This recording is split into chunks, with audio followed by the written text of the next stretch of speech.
Salam alaikum et bienvenue, on est le 10 juillet 2026 et l'actualité économique et diplomatique de l'Algérie est particulièrement dense cette semaine. Le pays multiplie les percées sur la scène internationale et je vais tout vous expliquer en détail dans cette vidéo longue et complète. Aujourd'hui, 4 grands chapitres nous attendent. D'abord, le nouveau partenariat agricole stratégique entre l'Algérie et les États-Unis qui pourrait transformer l'agriculture algérienne et renforcer la sécurité alimentaire du pays. Ensuite, un événement historique. Pour la première fois de son histoire, l'Algérie a livré une cargaison de gaz naturel liquéfié à l'Allemagne, la première économie d'Europe. Une percée stratégique que nous allons décortiquer en profondeur, puis nous parlerons de la visite d'État du président Tebboune à Berlin, prévue le 16 juillet. Qui va sceller une alliance énergétique majeure entre les deux pays. Et enfin, nous ferons le point sur les grandes réformes économiques que le gouvernement vient de lancer pour renforcer la compétitivité du pays. Installez-vous confortablement, prenez votre café ou votre thé et suivons ensemble avec honnêteté et précision cette Algérie qui avance. C'est parti. Partie 1, agriculture, un partenariat stratégique algéro-américain pour la sécurité alimentaire. Commençons par un secteur vital pour l'avenir de l'Algérie, l'agriculture. Cette semaine, le secteur agricole a franchi une étape décisive dans sa modernisation grâce à un nouveau partenariat stratégique avec les États-Unis. Un sujet d'autant plus important qu'il touche directement à la sécurité alimentaire du pays. La sécurité alimentaire est l'un des grands défis stratégiques de l'Algérie. Le pays, avec sa population de plus de 47 millions d'habitants en croissance, doit nourrir ses citoyens. Or, malgré des progrès considérables, l'Algérie importe encore une partie importante de son alimentation, notamment les céréales.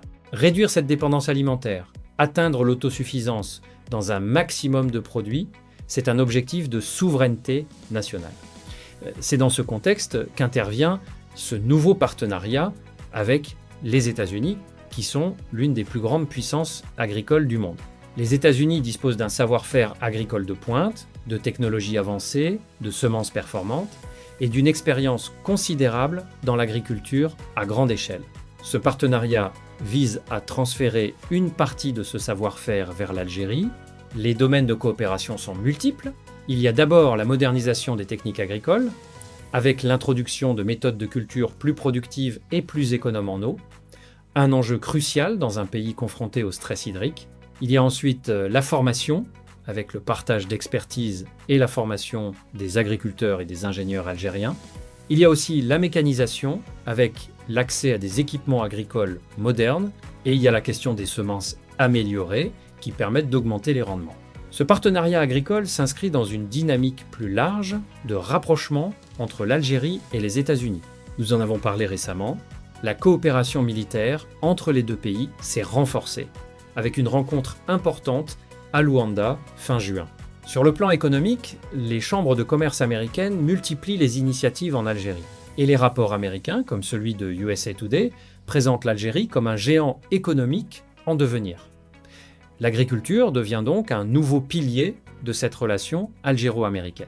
Il faut aussi replacer ce partenariat dans le cadre de la politique agricole ambitieuse de l'Algérie. Rappelez-vous, il y a quelques jours, nous avons parlé de la récolte céréalière record de cette année qui devrait dépasser les 50 millions de quintaux. Nous avons parlé de la création du Conseil national de la mécanisation agricole. Nous avons parlé du développement des terres agricoles dans le sud, notamment à Adrar, Timimoun, et dans d'autres wilayas sahariennes où l'agriculture saharienne se développe grâce à l'irrigation. Et nous avons parlé de la coopération avec l'Italie, avec le Qatar à travers le projet Baladna de production laitière, et maintenant avec le Kazakhstan et les États-Unis.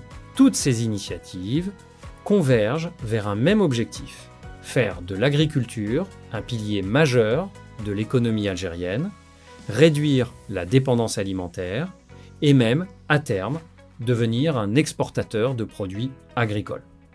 L'Algérie exporte déjà des dattes, notamment la fameuse Déglé Nour.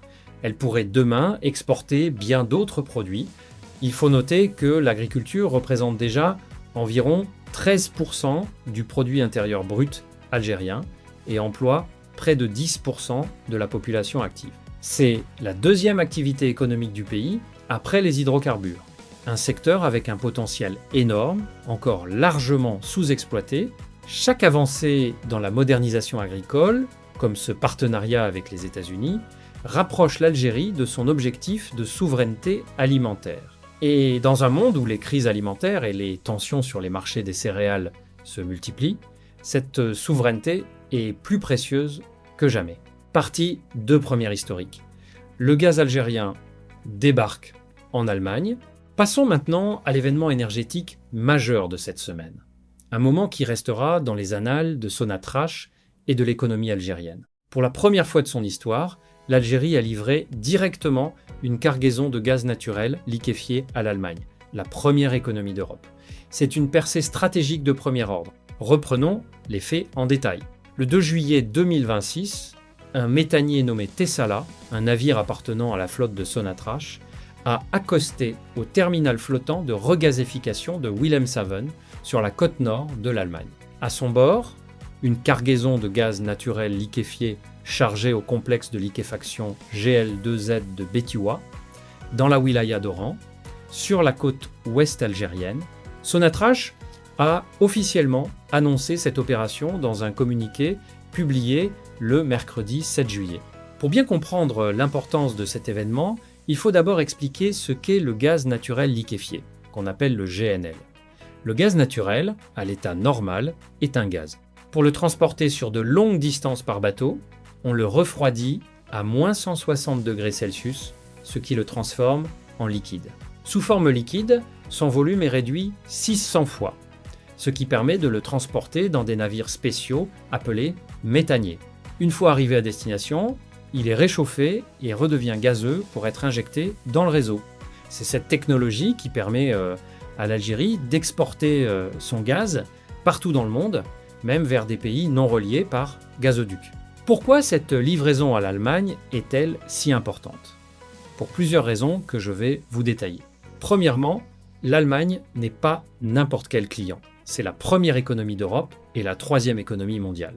À elle seule, elle absorbe environ un quart des importations gazières européennes par gazoduc, soit 11,5 milliards de mètres cubes, rien que sur les 4 premiers mois de 2026.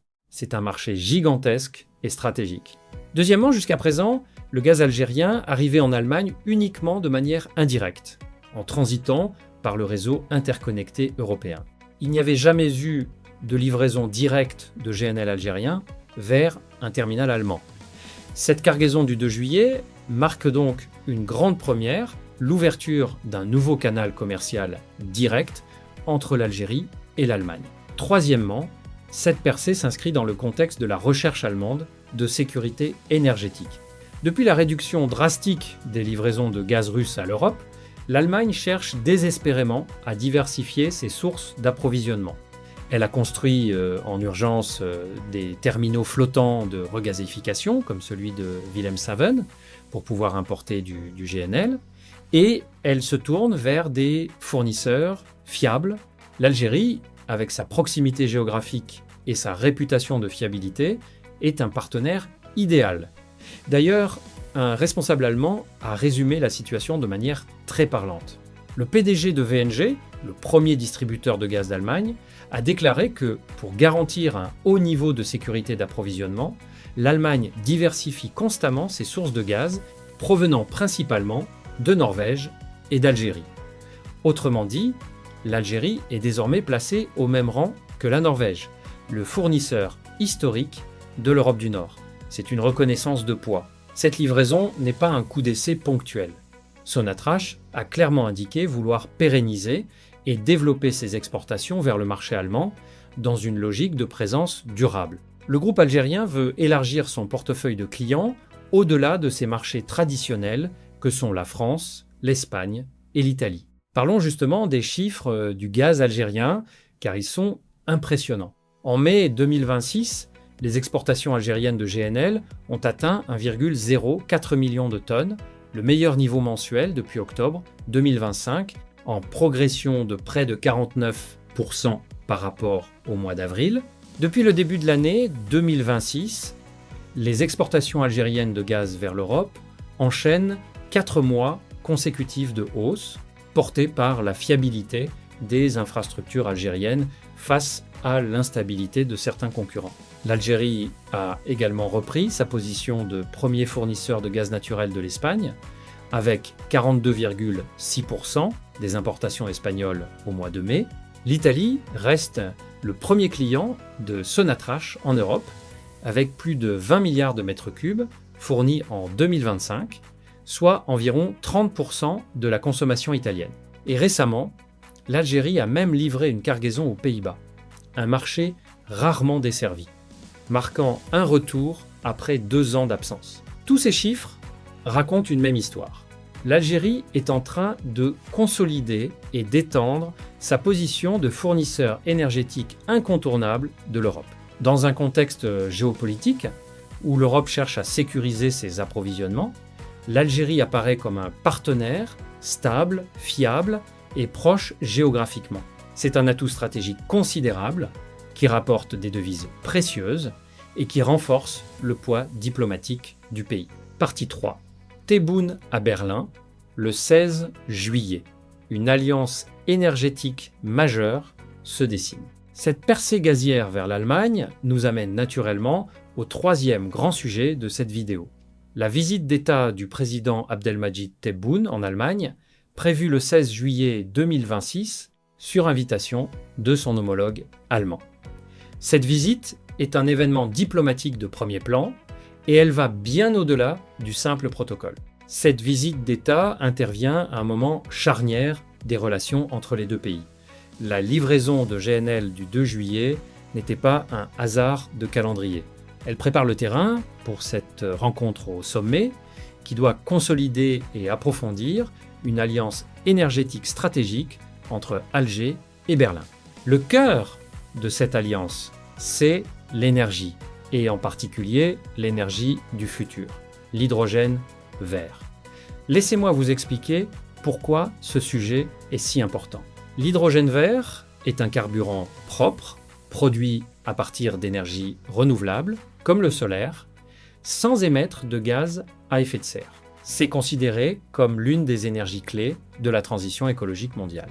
Et l'Algérie, avec son immense potentiel solaire dans le Sahara, est idéalement placée pour devenir un grand producteur d'hydrogène vert. L'Allemagne, de son côté, est une puissance industrielle qui a besoin de grandes quantités d'énergie propre pour décarboner son industrie. Les deux pays ont donc des intérêts parfaitement complémentaires. L'Algérie peut produire l'hydrogène vert, l'Allemagne peut l'acheter et fournir la technologie.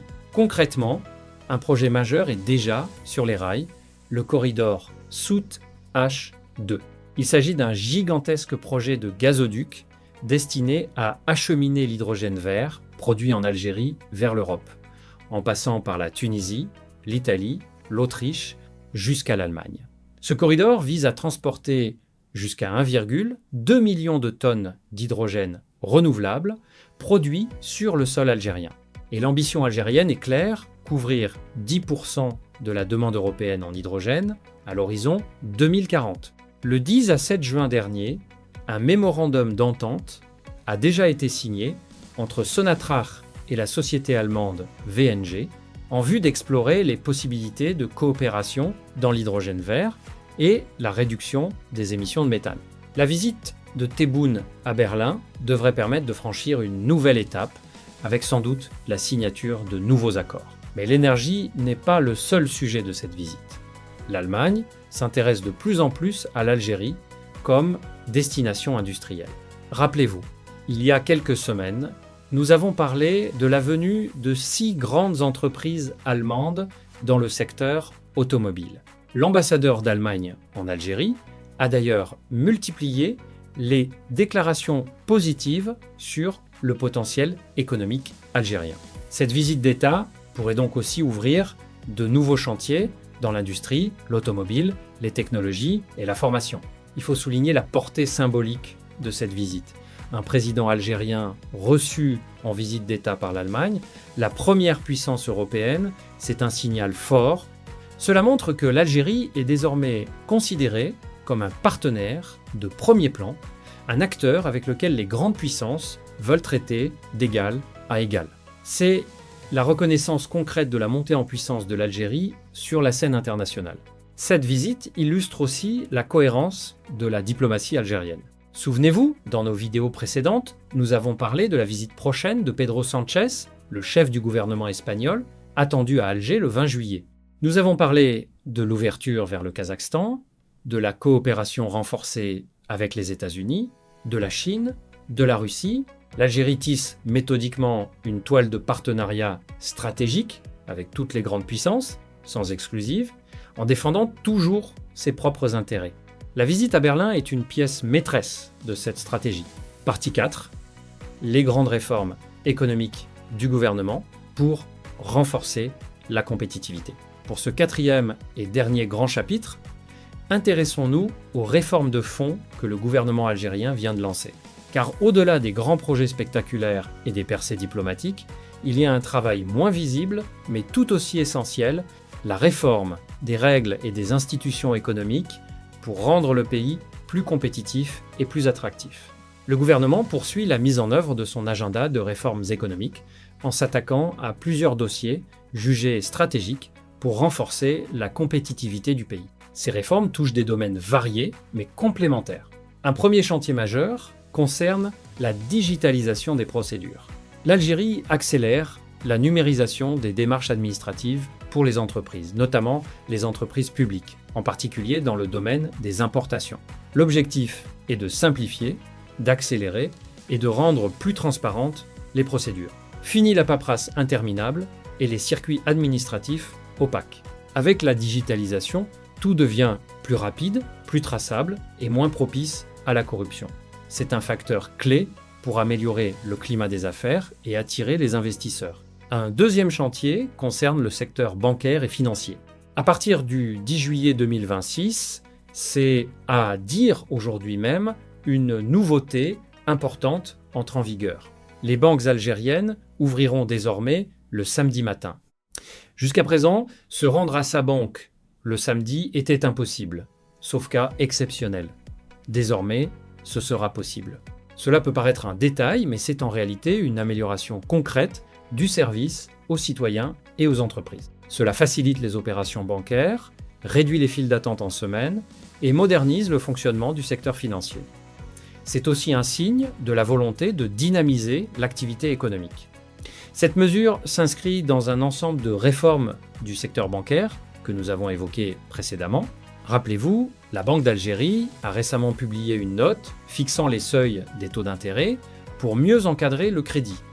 Le pays modernise progressivement son système financier, développe les paiements électroniques et cherche à améliorer l'accès au crédit pour les entreprises et les particuliers.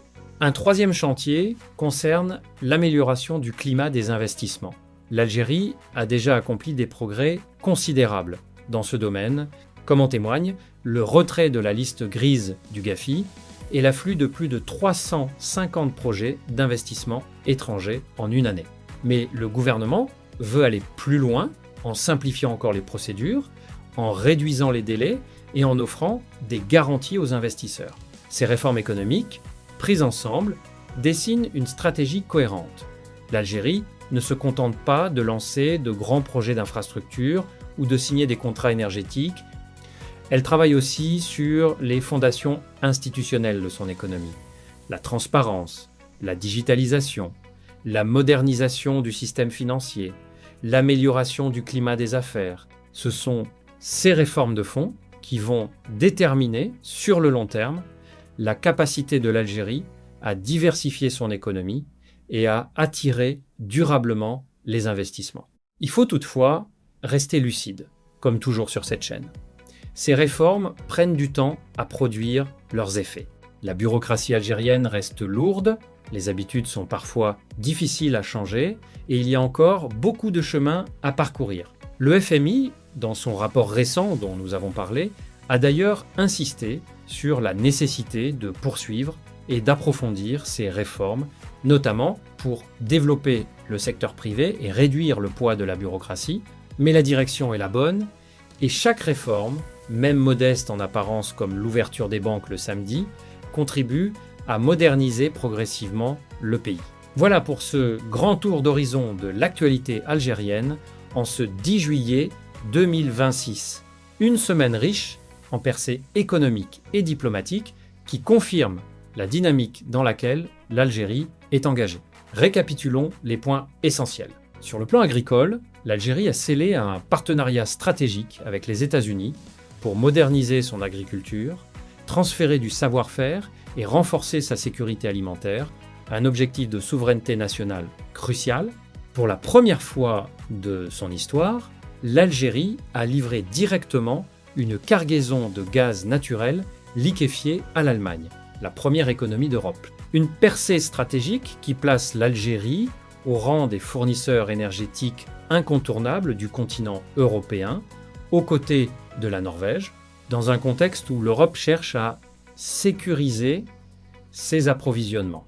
Cette percée prépare la visite d'État du président Tebboune à Berlin le 16 juillet, qui va sceller une alliance énergétique majeure, centrée notamment sur l'hydrogène vert et le corridor Soutache 2, avec l'ambition algérienne de couvrir 10% de la demande européenne en hydrogène d'ici 2040. Et le gouvernement poursuit ses réformes économiques de fond, digitalisation des procédures, ouverture des banques le samedi à partir d'aujourd'hui, amélioration du climat, des investissements, des réformes moins spectaculaires, mais essentielles pour la compétitivité du pays sur le long terme. Le gaz, la diplomatie, l'agriculture, les réformes, 4 domaines, une même direction. Une Algérie qui consolide sa puissance énergétique, qui affirme sa place sur la scène internationale, qui renforce sa sécurité alimentaire et qui modernise ses institutions. Pas l'Algérie des discours, mais l'Algérie des actes concrets et des percées réelles. Bien sûr, les défis demeurent, et nous continuerons à les évoquer avec honnêteté sur cette chaîne. La dépendance aux hydrocarbures, le pouvoir d'achat, l'emploi des jeunes, la bureaucratie, mais la dynamique est réelle, et le monde entier commence à regarder l'Algérie avec un nouveau respect. Merci d'avoir suivi cette vidéo jusqu'au bout. Si elle vous a appris quelque chose et aidé à mieux comprendre votre pays, likez, abonnez-vous et partagez-la autour de vous, en Algérie comme dans la diaspora. Dites-moi en commentaire ce que vous pensez de cette percée du gaz algérien en Allemagne et de la visite de Tebboune à Berlin. On se retrouve très bientôt pour continuer à suivre ensemble, sans complaisance et avec passion, cette Algérie qui avance.